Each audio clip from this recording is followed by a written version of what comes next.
I woke at 2:17 in the morning to my phone buzzing like a hornet trapped in a jar. Fraud alerts. 17 transactions in 20 minutes. I stumbled downstairs, feverish from the flu that had kept me in bed for 3 days, and found my younger brother Tyler in the living room, gaming headset on, surrounded by empty energy drink cans. My wallet lay open on the coffee table. Tyler froze when he saw me. Our mother rushed in, saw the confrontation, and immediately sided with Tyler, snapping that he was just a kid and I was overreacting. I stood there, sweating and exhausted, and delivered the bomb that would change everything. The account Tyler drained was not mine. The silence that followed my words felt like the moment before a car crash. You know it is coming, but you cannot stop it. My mother, Janet, stared at me with her hand still on Tyler's shoulder. Her expression shifted from defensive to confused in the span of a heartbeat. Tyler went pale, his 17-year-old face suddenly looking much younger. "What do you mean it wasn't yours?" Janet demanded, her voice rising. "Armand, what are you talking about?" I leaned against the doorframe because standing upright took more energy than I had. The fever made everything feel distant and surreal, like I was watching this happen to someone else. I pulled up my phone and showed her the alerts. 17 purchases, $4,700. 3 months ago, I said, my voice hoarse. My boss Marcus asked me to hold a company card for emergency supplies, materials, contractor payments. That card is linked to the business account. Tyler's eyes went wide. "What business account?" "Hutchinson Construction," I said. "There's $30,000 in that account, Tyler. And you just spent almost $5,000 of it on video games and gambling sites." Janet's hand dropped from Tyler's shoulder. "That's impossible. You must be confused." "The fever—" "I'm not confused, Mom." I held up my phone again, showing her the email notifications that had been flooding in since 2 in the morning.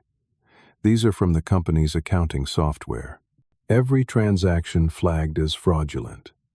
The system automatically locked the account 20 minutes ago. Tyler stood up, his gaming chair rolling back and hitting the wall. "I didn't know. I swear I didn't know. I thought it was your card. Why would you think you could just take my card?" I asked. But I already knew the answer. Tyler had been asking me for money for weeks. New games, subscriptions. I had said no every time because I was saving for a down payment on a house.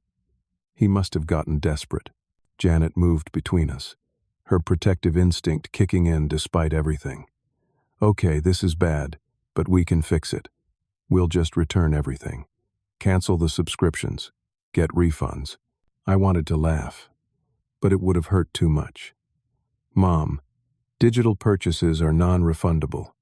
You can't return an in-game currency pack. You can't get your money back from an online poker site." "Then we'll pay it back," she said firmly. "We'll figure out a payment plan. I have some savings." "It's not that simple." I scrolled through more emails, my stomach sinking with each one.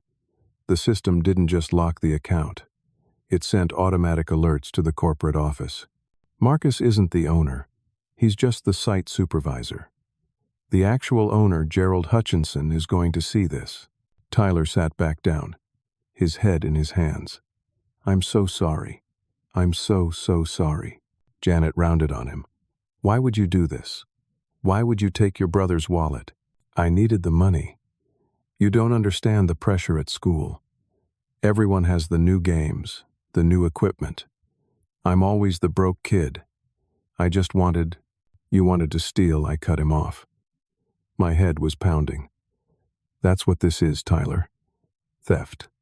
And because it's a business account, it's embezzlement." The word hung in the air like smoke. Janet's face went white. "That's not fair," she whispered. "He's 17. He's a child. He made a mistake." I tried to call Marcus. It went straight to voicemail. Of course it did. It was 2:30 in the morning. I left a message, trying to explain, knowing how bad it sounded. Then I checked my email again. 12 new messages. All from the accounting system. All flagged, all logged. We need to wait until morning, Janet said, grasping for control. We'll call Marcus first thing. We'll explain everything. It'll be fine. I wanted to believe her.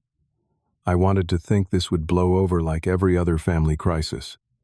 But something in my gut told me this was different. Then my phone rang. The caller ID showed a number I didn't recognize. I almost let it go to voicemail, but something made me answer. Is this Armand Fletcher? A woman's voice, professional and alert, despite the hour. Yes. Who's this? Detective Sarah Brennan, County Financial Crimes Unit. I'm calling about suspicious activity on a business account registered to you as an authorized user. We need you to come to the station first thing in the morning for questioning. My blood went cold. Detective? I can explain. Sir, the company's fraud detection system automatically reported this activity to law enforcement. Multiple high-value transactions in a short time period from a secured business account trips certain protocols. As the cardholder, you're currently the primary suspect in an embezzlement investigation. But I didn't. We'll discuss it in detail at the station. I need you here by 8 in the morning. If you don't cooperate fully, we'll have no choice but to issue a warrant for your arrest. Do you understand? I understood. I understood that my little brother's stupidity had just put me in the crosshairs of a criminal investigation. I'll be there, I said. 8 o'clock sharp. Bring identification and any documentation related to your employment with Hutchinson Construction. She hung up before I could say anything else. Janet and Tyler were both staring at me. Tyler looked like he might throw up. Janet looked like she was trying to will this all away through sheer force of denial. That was the police, I said flatly. They think I embezzled the money. I have to go to the station in the morning. Tyler jumped up. I'll tell them it was me. I'll confess. You're a minor, I said. And right now, they don't even know you exist. They just know someone used a card registered in my name to commit fraud. Janet grabbed my arm. This is insane. You didn't do anything wrong. Tell that to Detective Brennan, I said. I pulled away from her and headed back upstairs. My body felt like it was made of lead. The fever was getting worse. I need to sleep. I need to be able to think clearly in the morning. Armand, go to bed, Mom. Both of you. I didn't wait for a response. I went back to my room, locked the door, and collapsed onto my bed. Through the floor, I could hear them arguing. Tyler crying, Janet's voice rising and falling. I stared at my ceiling and realized that my life had just fallen apart. And the worst part? This was only the beginning. The police station smelled like burnt coffee and industrial cleaner. I sat in an uncomfortable plastic chair in Detective Brennan's office, still feeling like death from the fever but trying to keep my head clear. She was in her mid-40s, with sharp eyes and an expression that gave away nothing. Walk me through your employment with Hutchinson Construction, she said, sliding a folder across her desk. Inside were printouts of every transaction from last night. Gaming equipment, cryptocurrency purchases, online poker deposits, each one-time stamped and documented. I've been working there for 2 years, I said. I'm a crew supervisor. Marcus Chen is the site manager. 3 months ago, he gave me the company card for emergencies. Supplies, materials, stuff we need on short notice. And you just kept it in your wallet? Where else would I keep it? She made a note. The pattern here suggests someone who knew exactly what they were doing. Multiple small purchases to avoid detection, spreading them across different platforms. It wasn't me. So you've said. She leaned back in her chair. Tell me about your brother. I explained everything. Tyler taking the card, the gambling, the games. I offered to bring him in to confess. Detective Brennan's expression didn't change. That's convenient. Blaming a minor. I'm not blaming him. He did it. I have. My phone rang. Janet. I declined the call. That's my mother, I said. She knows what happened. I'll need to speak with her. And your brother? I called Janet back. She answered on the first ring. Mom, I need you to bring Tyler to the police station. Right now. They need to hear his side of... No. The word hit me like a slap. What? I'm not bringing him here, Armand. I'm not letting you destroy his future over your mistakes. My mistakes? Mom, he stole. She hung up on me. I stared at my phone, disbelief washing over me. Detective Brennan watched this exchange with clinical interest. She's not bringing him, I said. I gathered that. I tried calling Marcus. He finally answered, but I immediately wished he hadn't. Do you have any idea what you've done? His voice was tight with barely controlled anger. Gerald called me at 6 this morning. 6 in the morning, Armand. The corporate office is threatening to press charges. Against both of us. Marcus, I don't care what you did or didn't do. I trusted you with that card. I vouched for you. And now my job is on the line because you couldn't keep track of a piece of plastic. My brother took it. He's the one who... Your brother? Are you serious? You're going to blame this on a kid? He's 17, not 7. And he stole almost $5,000. Gerald doesn't care who did what. He cares that his business account was compromised and the police are involved. I'm suspended without pay pending investigation. Thanks for that. Marcus, don't call me again. He hung up. Detective Brennan tapped her pen against her notepad. This isn't looking good for your story. It's not a story. It's the truth. Then prove it. I thought about the security cameras at home. We had them installed last year after a rash of break-ins in the neighborhood. They would show Tyler going through my wallet. I have security footage, I said. At my house. It'll show everything. Brennan stood up. Then let's go take a look. 20 minutes later, we were standing in my mother's living room. Janet was there, arms crossed, face set in a hard line. This is harassment, she said to Brennan.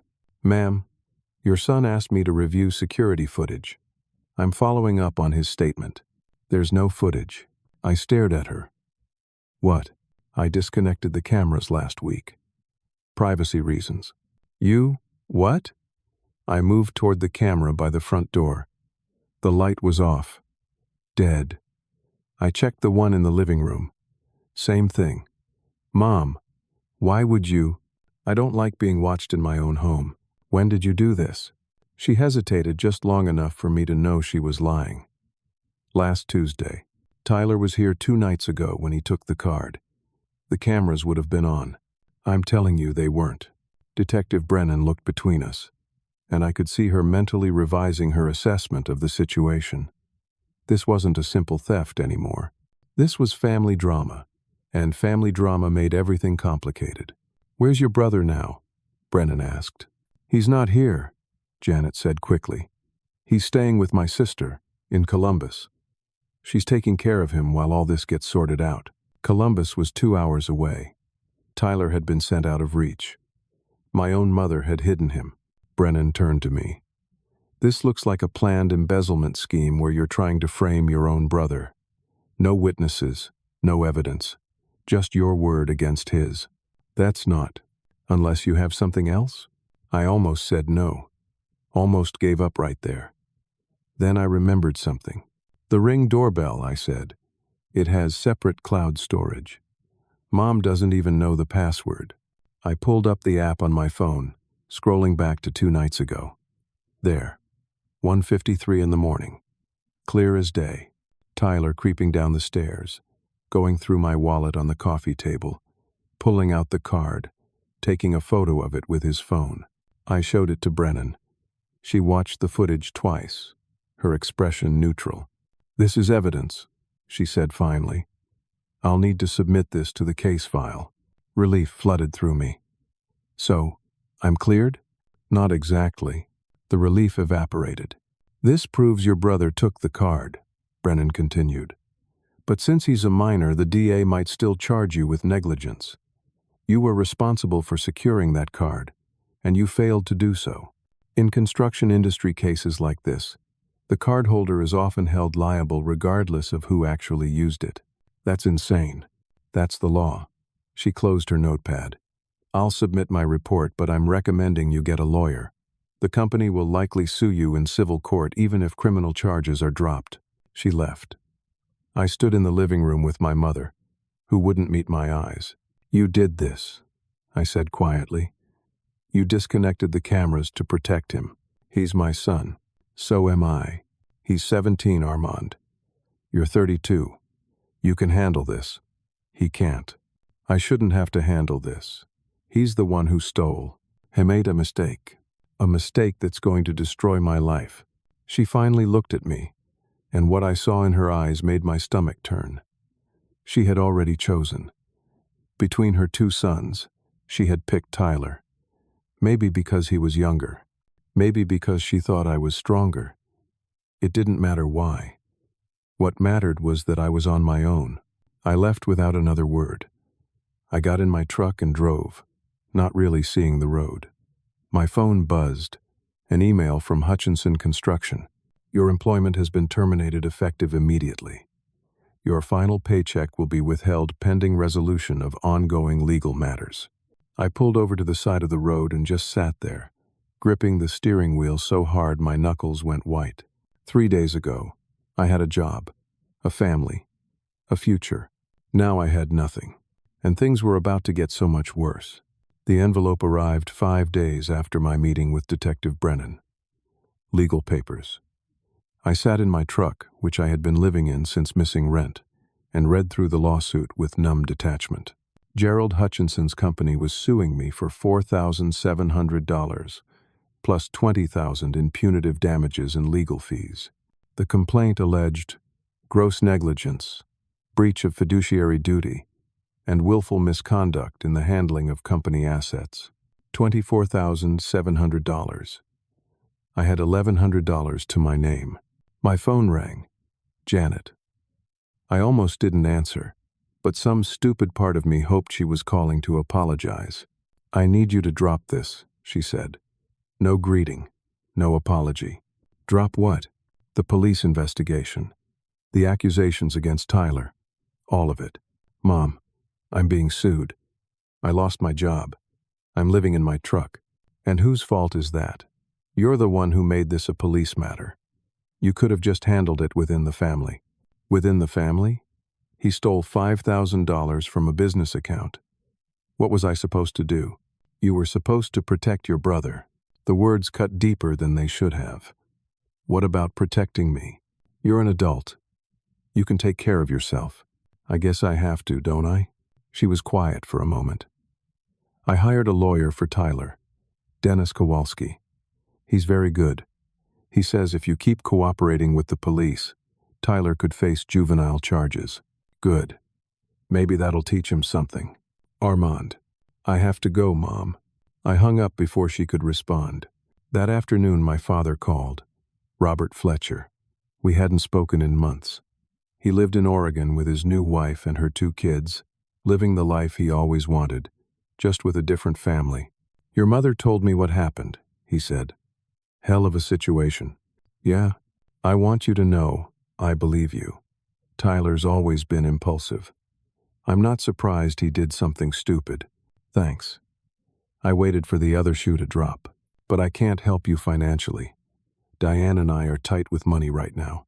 Her daughter's starting college in the fall, and I wasn't asking. I know, but I wanted to be upfront. I wish I could do more. Sure you do. Another long pause. You sound angry.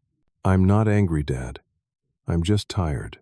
We talked for a few more minutes, dancing around the fact that he had checked out of my life years ago and felt guilty about it. When we hung up, I felt more alone than before. I met with a lawyer that evening, Ethan Wright. His office was small but clean, with diplomas from decent schools on the wall. He listened to my story, took notes, and then delivered the verdict. Without additional witnesses or evidence, this becomes a he-said situation, Ethan explained. Tyler's youth and your mother's testimony that you were irresponsible with the card will play well in court if this goes to trial. So I'm screwed. Not necessarily. But fighting this will cost money. I'd need a $15,000 retainer to take your case. I laughed. Actually laughed. I have $1,100. Ethan winced. You could represent yourself. Would that work? Honestly? Probably not. Gerald Hutchinson has resources. He'll have expensive lawyers who do this for a living. You'd be outmatched. I left his office with no solutions and a growing sense of dread. 3 days later, I drove to Janet's house. I needed Tyler to confess in writing. Needed something I could use to defend myself. I parked across the street and saw 3 cars in the driveway. Janet's sedan, Tyler's beat-up Honda, and a sleek black Audi I didn't recognize. I knocked. Janet answered, looking startled to see me. Armand, what are you doing here? I need to talk to Tyler. Now's not a good time. I don't care. This can't wait. She tried to close the door, but I put my foot in the way. Mom, please. I just need 10 minutes. A man's voice called from inside the house. Janet? Who is it? It's fine, she called back. Then, quieter to me, you need to leave. Who's here? She didn't answer. I pushed past her, into the kitchen, and stopped cold. Tyler sat at the table with a man in an expensive suit. Papers were spread out in front of them. The man looked up at me and smiled, but it was the kind of smile a shark makes before it bites. You must be Armand, he said, standing and extending his hand. Dennis Kowalski. I'm representing your family in this matter. I didn't shake his hand. My family? Or just Tyler? Tyler and your mother, yes. Please, sit down. We were just going over some paperwork. What kind of paperwork? Dennis glanced at Janet, who looked away. We're preparing a countersuit. The word hit me like a punch. A what? Your accusations against Tyler have caused significant emotional distress. We're claiming harassment and defamation. We're also alleging that you've been financially abusing Tyler for years, forcing him to work without pay and controlling his access to money. I couldn't breathe. That's a lie. Is it? Dennis pulled out a sheet of paper. Tyler has signed an affidavit stating that you told him he could use the card, that you gave him explicit permission. That's not true. Tyler, tell him. Tyler wouldn't look at me. He stared at the table, his face pale. We also have text messages, Dennis continued, pulling out his phone. He showed me a screenshot, a conversation between me and Tyler, discussing using the business card for personal purchases. Time stamped from 2 months ago. I never sent those texts. The metadata says otherwise. I looked at the messages more closely. Something was wrong. The timestamp said August 15th. But Tyler was asking about a game that wasn't released until last week. These are fake, I said. That's a serious accusation. They reference a game that didn't exist 2 months ago. Dennis's smile never wavered. If you have proof of that, I'm sure you'll present it in court. In the meantime, I need to make something very clear. He leaned forward. If you continue pursuing this matter, if you continue trying to blame Tyler, we will go to the media. Local news loves a story about a young man standing up to an abusive older brother. Your reputation will be destroyed. You'll never work in construction again. Gerald Hutchinson's company is already circulating your name as untrustworthy in the industry. You can't do that. I already have. He slid a piece of paper across the table. 3 job applications I had submitted. All 3 companies had noted in their systems that I was flagged for potential fraud. I looked at Janet. You're really going to let him do this? She met my eyes finally. I'm protecting my son. Tyler's not your only son. He's the one who needs protecting. I left before I said something I couldn't take back. I sat in my truck, shaking with rage and fear and something darker I didn't want to name. My phone buzzed. An email from my landlord. Formal eviction notice. I had 3 days to vacate. I had nowhere to go. No job, no money. And my own family was actively working to destroy me. I started the truck and drove to a Walmart parking lot. It was a decent area. safe enough to sleep. I reclined the seat and closed my eyes, but sleep wouldn't come. All I could think about were those fake text messages and how anyone could create them. The timestamps were wrong. The content didn't match reality, but Dennis presented them like they were gospel truth. Tomorrow I would figure out how to prove they were fabricated. Tomorrow I would find a way to fight back. Tonight, I just needed to survive. The Walmart parking lot became my bedroom. I learned which spots had the best lighting, which hours security patrols came through, where the overnight truckers parked. I kept my work clothes clean by washing them in gas station bathrooms. I ate dollar menu items and tried to make my money last. The fever came back on day 4. I woke up at 3 in the morning, shivering and sweating in the back of my truck. My whole body ached. I hadn't recovered from the flu, and living in a vehicle wasn't helping. I drove to the public library when it opened. Free Wi-Fi, climate control, bathrooms. I sat up at a corner table and pulled up the fake text messages on my phone. The metadata bothered me. The timestamps. Something about them felt off. That's when Brian Castellano walked past my table. We had gone to high school together, played on the same baseball team junior year. I hadn't seen him in over a decade, but I recognized him immediately. Same crooked smile, same easygoing walk. Armand? Armand Fletcher? I looked up. Brian. Hey. He stopped, taking in my appearance. I knew what he saw. Unshaven, exhausted. The kind of worn down that comes from sleeping in your truck. Man, you look rough. You okay? I almost said yes. Almost gave him the standard I'm fine that people give when they're anything but. Instead, I just broke. I told him everything. The card. Tyler. The lawsuit. The fake messages. Living in my truck. Every humiliating detail spilled out while we sat in the library, and Brian just listened. When I finished, he was quiet for a moment. Then, I work for a private investigation firm. Forensic, IT specialist. Those text messages, if they're fake, I can prove it. I don't have money to pay you. Did I ask for money? We're friends. Or we were. Let me help. He took my phone and spent 2 hours analyzing the metadata on those screenshots Dennis had shown me. Other library patrons came and went. I sat there, watching Brian work, afraid to hope. Finally, he sat back. These are definitely fake. You're sure? Positive. They were created using a spoofing app. I can see the digital fingerprints. Whoever made these was sloppy.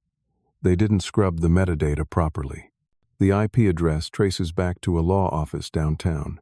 Dennis Kowalski's office. That's the one. Relief hit me so hard I almost cried. This proves I didn't send them. This proves Dennis fabricated evidence. It proves someone at that law office created fake text messages. Yes. That's a serious crime. Fabrication of evidence. Tampering with a legal proceeding. I need to take this to the police. Brian burned the evidence to a flash drive and sent me copies via email. I drove straight to the police station and asked for Detective Brennan. She was in a meeting, so I waited. 40 minutes later, she came out. Mr. Fletcher, what can I do for you? I showed her Brian's findings. She reviewed them carefully, her expression growing more concerned with each page. This is significant, she said finally. If an attorney fabricated evidence, that's both a criminal matter and an ethics violation. I'll open an investigation. Does this clear me? In the embezzlement case? She looked at me with something like sympathy. It complicates the countersuit against you. It proves your brother's lawyer is willing to break the law, but it doesn't change the original facts. Tyler still used that card. You were still responsible for it. The criminal charges against you were already on shaky ground, but the civil suit is a different matter. So, I'm still being sued. Yes, this just proves that the other side was trying to stack the deck. I left the station feeling like I had won and lost at the same time. The fake messages were exposed, but the core problem remained. Gerald Hutchinson wanted his money back, and I was the easiest target. I was sitting in my truck in the station parking lot when I saw Marcus walking toward the building. He looked terrible, exhausted, nervous. He saw me and flinched. "Marcus." "Armand, I can't talk to you," my lawyer said. "Just tell me what's going on. Please." He looked around like he was afraid someone was watching. Then he walked over to my truck. "Gerald is pressing me to testify against you," he said quietly. "He wants me to say you had a history of financial irresponsibility. That's not true. I know. But he's threatening my job. I've got 3 kids, Armand. I've got a mortgage. I can't afford to lose this position. So, you're going to lie? I don't know what I'm going to do." We stood there in awkward silence. Then Marcus looked around again and lowered his voice even further. "There's something you need to know. Something that explains why Gerald is being so aggressive about this." "What?" "The company's been under federal investigation for 6 months. Tax fraud. The account Tyler drained? It wasn't just any account. Gerald was using it to hide income from the IRS. The parking lot seemed to tilt." "What?" "Gerald's been skimming, creating fake expenses, paying phantom employees. That $30,000 in that account? It should have been reported as income, but he kept it off the books. When Tyler used the card and triggered those fraud alerts, it exposed the account to federal auditors. That's why he reacted so strongly." "Exactly. He's not mad about the $5,000. He's mad because the investigation exposed his whole operation. Federal agents came to the construction site last week. They seized financial records. Gerald's trying to pin everything on you to distract from his own crimes. If I go to trial, he'll make me the scapegoat." "Yes." Marcus looked miserable. "I'm sorry. I should have warned you sooner.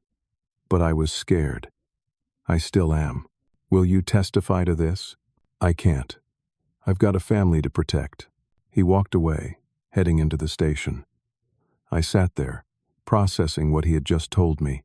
I wasn't just fighting a civil lawsuit anymore. I was caught in the middle of a federal tax fraud investigation, and Gerald Hutchinson had the money and connections to bury me completely. My phone rang. Unknown number. I almost didn't answer.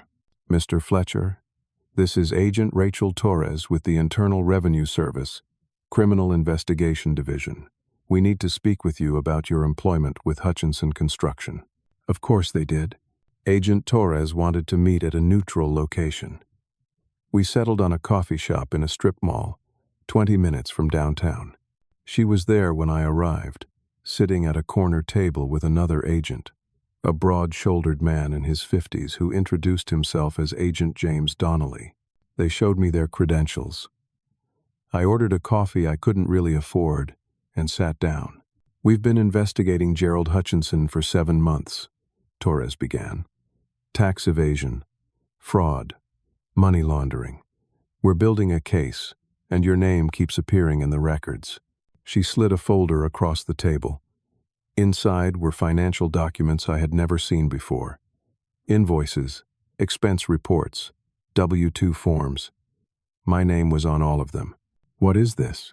"According to these documents, you've been working as a financial consultant for Hutchinson Construction for the past 3 years. You've received payments totaling over $80,000 during that time. I've never been a financial consultant. I'm a crew supervisor. I work with my hands. These documents say otherwise." Donnelly leaned forward. "Your name, your social security number, your signature." I looked closer. The signatures looked like mine, but they weren't. Close enough to pass a casual inspection, but I could see the differences. The way the F in Fletcher looped. The angle of my A in Armand. "These are forged," I said. "That's what we thought," Torres said. "Gerald's been creating phantom employees and consultants to inflate business expenses, claiming tax deductions for payments that never happened. Your identity is just one of several he's been using." "How many?" "We've identified 6 so far. Former employees, People who worked for him briefly and then moved on.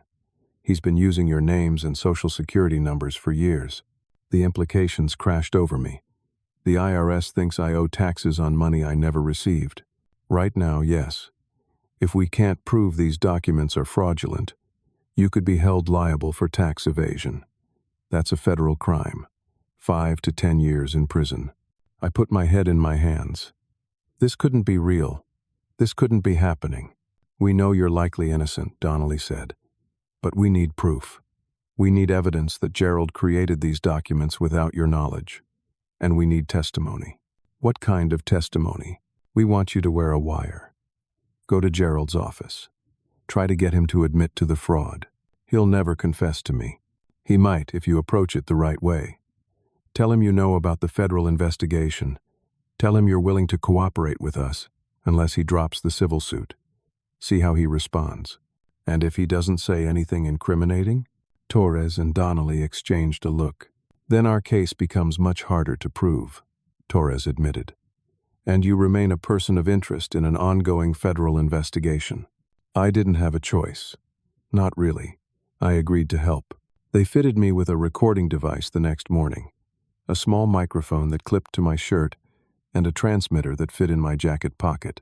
I drove to Hutchinson Construction's headquarters, my hands shaking on the steering wheel. The building was modern glass and steel. I had only been here a few times before, always for company meetings or to pick up my paycheck. The receptionist recognized me and looked surprised. Armand? I thought you were. I need to see Gerald. It's important. She made a call.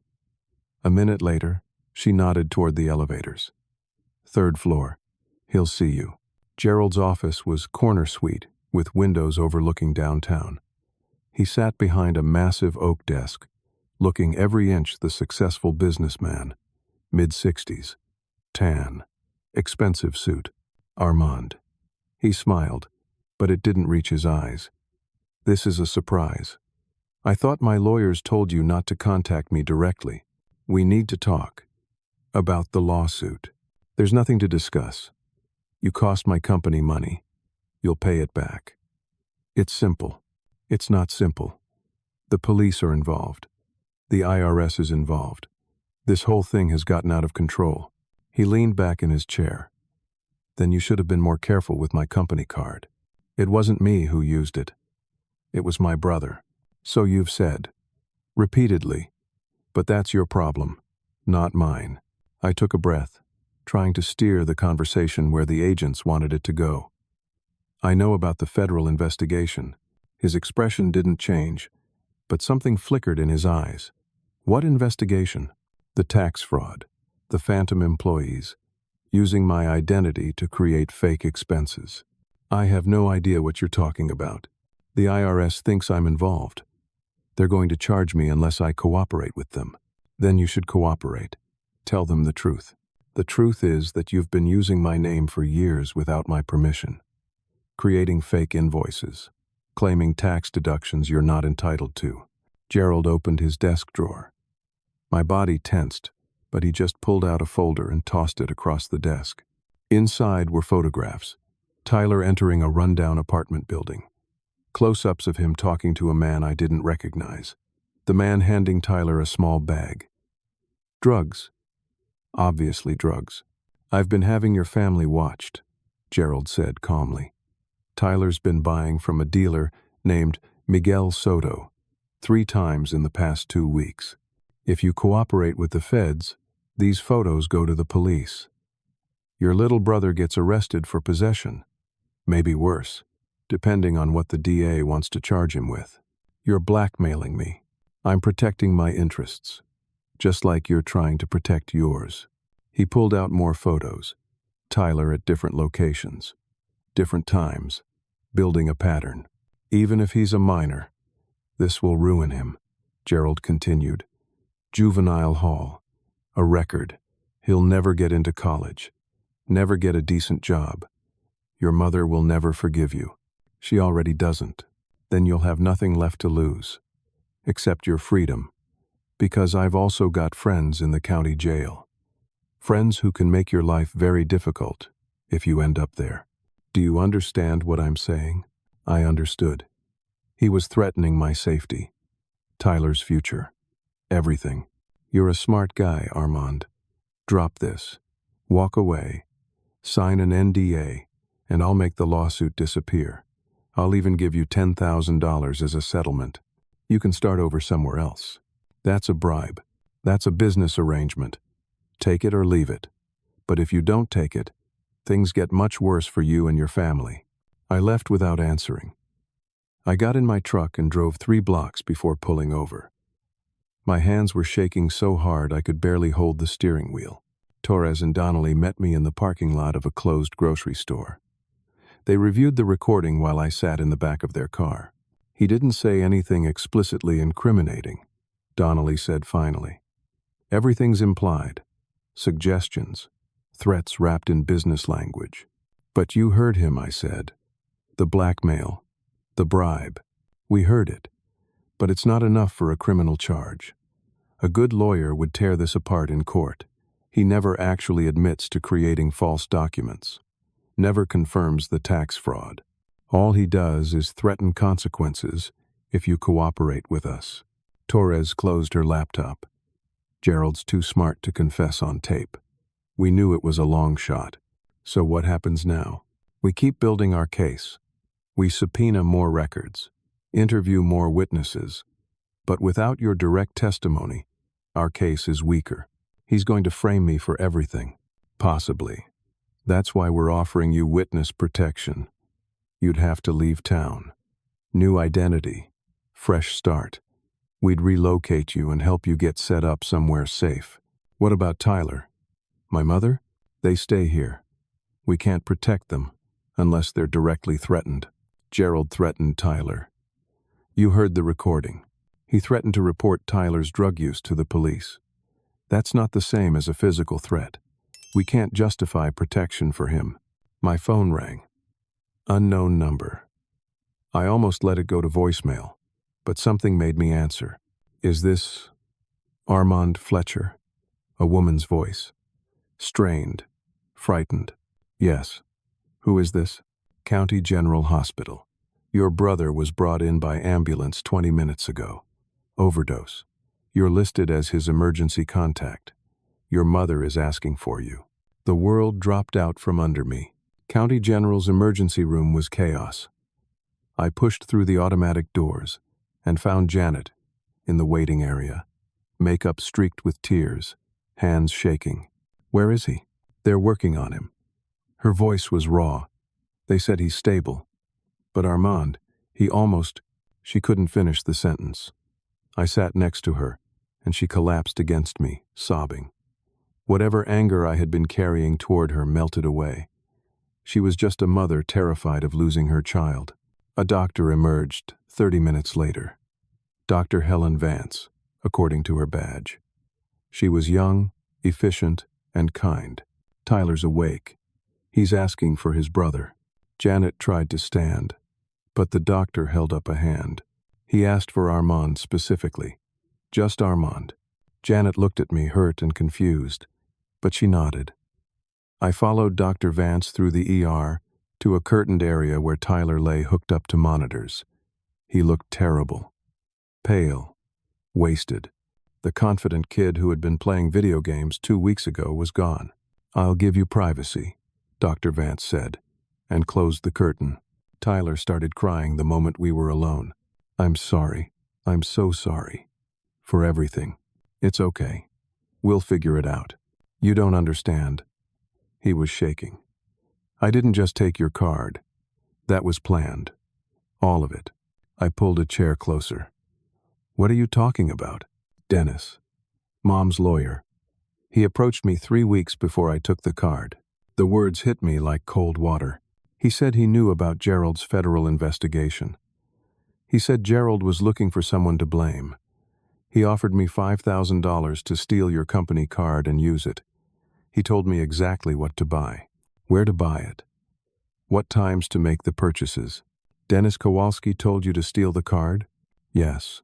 He said it would create a scandal that would distract from Gerald's crimes, make you look incompetent.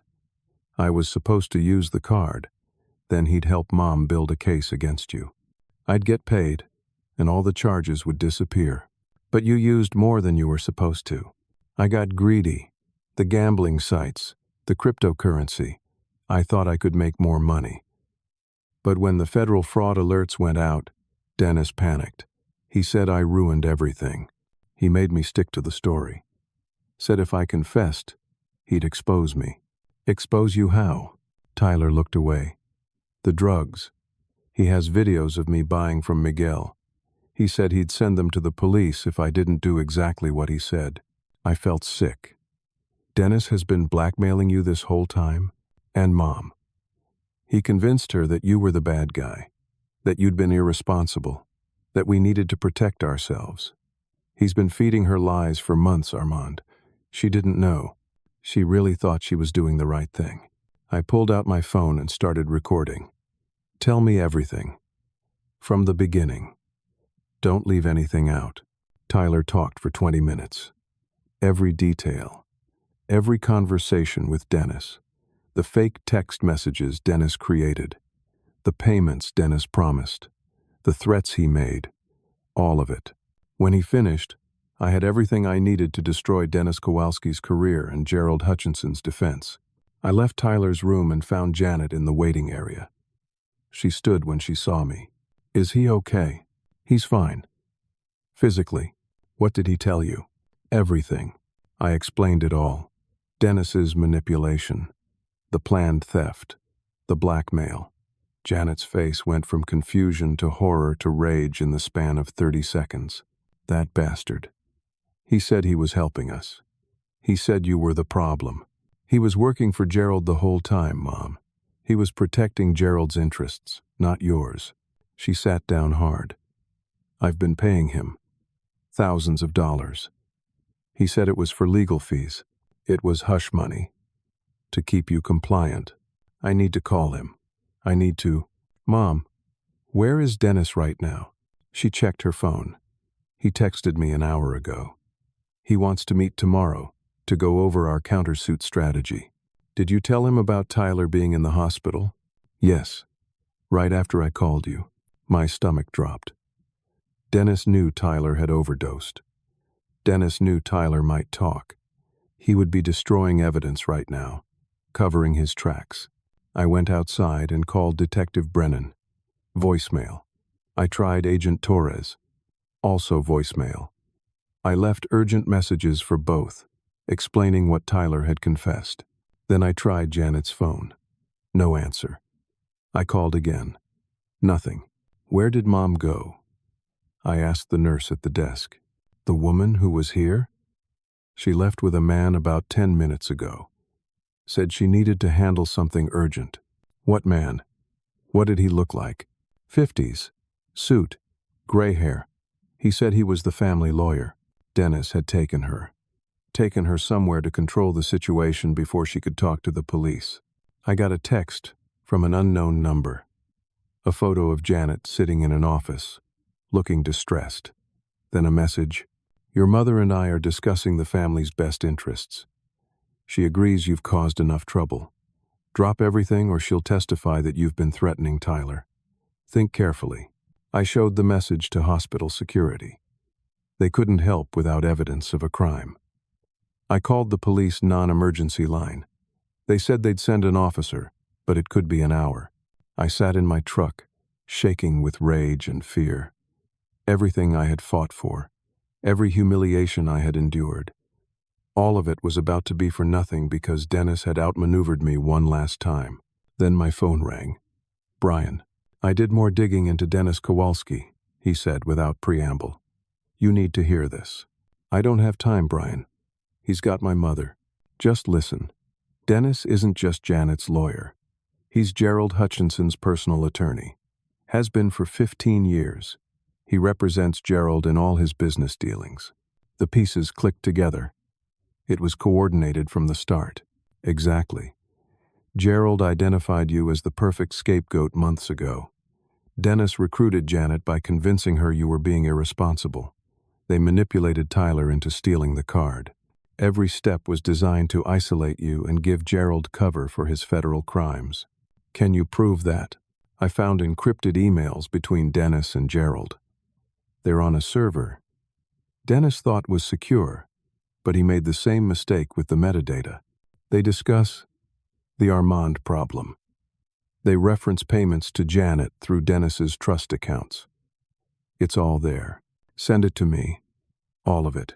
Already done. Check your email. I opened the files. Page after page of evidence. Conspiracy. Fraud. Witness tampering. Everything. Brian, there's one more thing. Can you trace where my mother's phone is right now? You want me to track her? Dennis took her. I need to know where they are. Give me 5 minutes. Those 5 minutes felt like 5 hours. Then Brian sent me an address. Dennis Kowalski's office. Downtown. I drove there going 20 over the speed limit, praying I wouldn't get pulled over. I called Agent Torres again. This time she answered. Mr. Fletcher, I got your message. We're mobilizing. I need you at Dennis Kowalski's office right now. He has my mother. I have evidence that he and Gerald have been working together from the beginning. Tyler confessed everything. We can't move that fast without a warrant. Then get a warrant. I'm sending you files right now. Proof of conspiracy. Witness tampering. Everything you need. I forwarded Brian's emails while I drove. Torres was quiet while she reviewed them. This is substantial, she said finally. I'm calling Judge Martinez right now. We'll have warrants within the hour. I don't have an hour. Mr. Fletcher, do not do anything rash. If you interfere with a federal investigation, I'm not letting him hurt my mother. I hung up and pulled into the parking garage beneath Dennis's building. His office was on the 8th floor. The building was mostly empty at this hour, just a few lawyers working late. I took the elevator up, my heart pounding. I had no plan, no idea what I would do when I got there. I just knew I couldn't wait. The elevator doors opened. Dennis's office was at the end of the hall. The door was closed, but I could see light under it. I walked down the hall and tried the handle. Locked. I knocked. Dennis, open up. I know you're in there. No response. I knocked harder. I have evidence. Emails between you and Gerald. The whole conspiracy. The feds are on their way. You're done. The door opened. Dennis stood there, calm as ever. Armand, I wondered when you'd show up. Where's my mother? She's fine. We're just having a conversation about what's best for everyone. Let me see her. He stepped aside. Janet sat in one of the office chairs, her face red from crying. She looked up when she saw me, relief washing over her features. I'm sorry, she whispered. I'm so sorry. It's okay, Mom. We're leaving. I don't think so. Dennis closed the door behind me. We're not finished here. Yes, we are. Federal agents are getting warrants right now. They have your emails. They know about your arrangement with Gerald. They know you manipulated my family to protect him. Dennis's expression finally cracked. For the first time, I saw fear. You have no idea what you've done, he said quietly. Gerald has connections you can't imagine. Judges, prosecutors, police. He'll destroy you. He can try. But this time, I have the evidence. And this time, I'm not alone. The elevator at the end of the hall dinged. Agent Torres and Agent Donnelly stepped out, followed by 4 other federal agents. Dennis looked at them, then back at me. Something in his eyes went flat and cold. You've made a terrible mistake, he said. No, I replied. I've finally done something right. The federal agents arrested Dennis Kowalski in his office that night. They seized his computers, his files, his phone, everything. Gerald Hutchinson was arrested at his home 2 hours later. By morning, the story was all over the local news. The next 2 weeks were a blur of depositions and interviews. Tyler gave his full testimony, detailing everything Dennis had asked him to do. Janet provided bank statements, showing the payments she received from Dennis's trust accounts. Marcus finally agreed to testify about Gerald's tax fraud scheme. Brian's digital forensics evidence proved the conspiracy beyond any doubt. Encrypted emails showing Gerald and Dennis planning to frame me. Payment records showing money flowing from Gerald to Dennis to Janet. Instructions on how to manipulate Tyler into stealing the card. Gerald Hutchinson was indicted on 14 federal counts: tax fraud, conspiracy, witness tampering, money laundering. The prosecutor said he was facing a minimum of 20 years in federal prison. Dennis Kowalski was disbarred within a week. His law license revoked. He faced criminal charges for evidence, fabrication, conspiracy, and obstruction of justice. His career was over. The civil lawsuit against me was dismissed with prejudice. Not only did the judge throw it out, but he ordered Hutchinson Construction to pay me $75,000 in damages for wrongful termination, lost wages, and emotional distress. Tyler entered a court-ordered drug treatment program. He was clean for 60 days when I last saw him, working hard at recovery.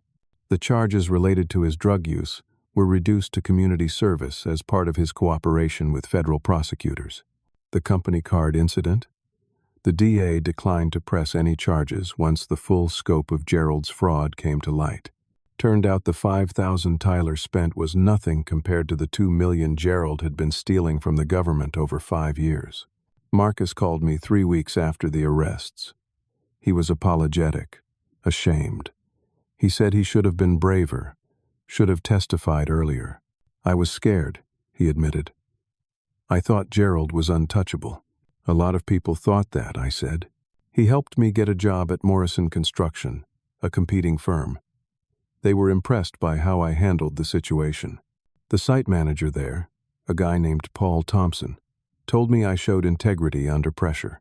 They offered me a crew supervisor position with a 20% raise. I used part of my settlement to get a new apartment. Nothing fancy. 1 bedroom in a decent neighborhood. But it was mine. No more sleeping in my truck. No more Walmart parking lots. Brian refused to take any payment for his help. I insisted on buying him season tickets to the local baseball team. We started meeting up for games, reconnecting after all those years. He told me I could call him any time if I needed anything. That's what friends do. The hardest part was my family. Janet served no jail time, but she had to pay restitution. Every dollar she received from Dennis had to go back to the federal government. She also had to attend mandatory counseling as part of her plea agreement. 3 months after everything ended, she wrote me a letter. 10 pages, handwritten. She explained how Dennis had approached her, how he convinced her I was reckless with money, how he promised to protect Tyler, how she didn't realize she was being manipulated until it was too late. I was desperate, she wrote. Your father left me with nothing. I've been struggling for years. When Dennis offered me money to help manage the situation, I told myself it wasn't wrong. I told myself I was protecting Tyler. But the truth is I was scared. Scared of being poor. Scared of losing everything. And I let that fear make me hurt you. My own son. She didn't ask for forgiveness. She just asked for understanding. I met her at a diner on a Tuesday afternoon. Tyler came too. He had been clean for 90 days. He looked healthier, clearer, more like the kid I remembered before everything went wrong. We sat in a booth by the window. The conversation was awkward at first, stilted. None of us knew how to navigate this new reality where we were all damaged but trying. I'm sorry, Janet said again. I know I've said it before, but I need you to know. I was wrong. About everything. You were scared, I said. I get that. Being scared doesn't excuse what I did. No. But it explains it. Tyler pushed his food around his plate. Are you ever going to forgive us? I thought about that. Forgiveness. It was such a big word. So final. Like flipping a switch and everything would be okay again. I don't know, I said honestly. Right now, I'm just trying to understand what happened. Why it happened. Maybe forgiveness comes later. That's fair, Janet said quietly. We talked for 2 hours. Not about the case, or the trial, or the betrayal. We talked about small things. Tyler's progress in treatment. Janet's new job at a grocery store. My work at Morrison Construction. It wasn't a reconciliation. Not really. But it was a start. When we left the diner, Janet hugged me. It was brief, uncertain, but it was something. "Can we do this again?" she asked. "Maybe in a few weeks?" "Yeah, we can do that." 6 months after the arrests, I stood on a construction site watching concrete being poured for a new office building. The sun was warm on my face. My crew was working efficiently around me. Paul walked over with coffee. "Good work this morning," he said. "We're ahead of schedule." "Thanks." My phone buzzed. Tyler, texting to tell me he had been accepted to community college. He was going to study computer science. Start fresh. Then Janet, asking if I wanted to come to Sunday dinner. I looked at the messages and felt something I hadn't felt in a long time. Hope. The past 6 months had taught me things I wish I had never had to learn. That the people closest to you can hurt you the most. That fear makes people do terrible things. That trust, once broken, takes years to rebuild. But I also learned that truth matters. That fighting for yourself, even when it costs you everything, is the only way to live with integrity. That sometimes you have to lose everything to understand what's actually worth keeping. And I learned that forgiveness isn't about forgetting what happened. It's about choosing not to let bitterness consume you. It's about deciding that moving forward matters more than staying stuck in the past. My family was broken. Maybe we'd never be whole again. But we were trying. And trying was enough for now. I finished my coffee and got back to work. The foundation was solid. The building would stand for decades. And somehow, that felt like a metaphor for my own life. I had survived the worst thing that ever happened to me. I came out the other side scarred but standing. And that was enough. Life wasn't perfect. The wounds were still healing. But I was free. Vindicated. Rebuilding on my own terms. The nightmare that started at 2:17 in the morning was finally over. And I was stronger for having survived it. So let me ask you something. Have you ever been betrayed by someone you trusted?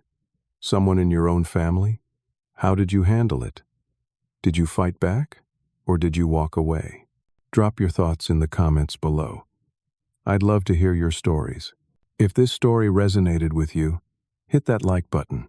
It helps more people find these stories and know they're not alone in their struggles. And if you haven't already, subscribe to the channel. There are more stories like this one. Stories about real people facing real challenges and finding their way through. Share this with someone who needs to hear it. Someone who's going through their own battle and needs to know that fighting back is worth it. That truth matters. That they're not alone.